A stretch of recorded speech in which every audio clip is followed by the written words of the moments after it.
Bw'ingana mwezi lumu omwezi ogw'e12 Uganda yayinga ku nsi yonna okwefumitiriza ku ndwadde ya Mukenenya enekutte wansi ne waggulu okwetoolera ensi yonna.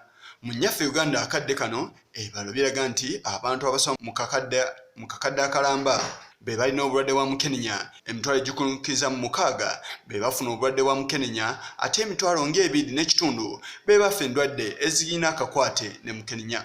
Wabula buli akawuka ke kanyinyitira nga n'abakugu bongera okwefumitiriza engeri y'okukatuula ku nfeete.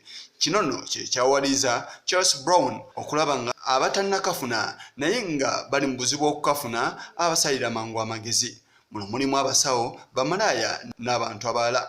Abayiza enkola ey'okumutimbagano ey'okubajjukiza okwekuuma nga bamira empeke eri mu ttuluba erya PrEP ng'eno yakwerinda nga bw'ayongera okunyonyola. Information that is there.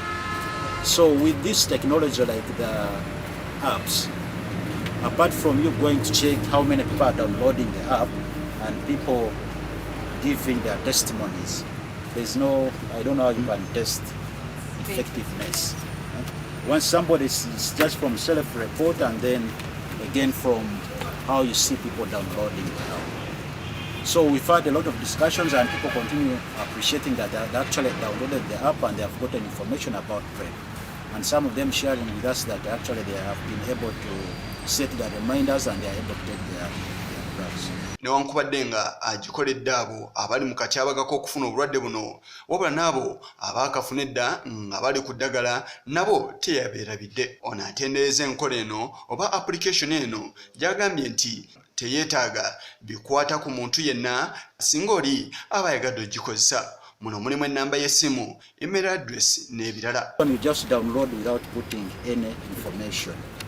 Because we did it like that because the target population for PrEP, some of them are criminalized. So if you told them to put in their information, say phone numbers and names, it can be a way of tracking them.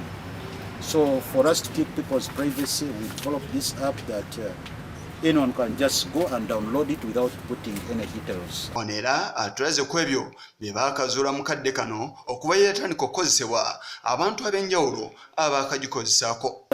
We have it in English and we hope that if we have more partners like us coming in, we can translate the information into Luganda and other languages.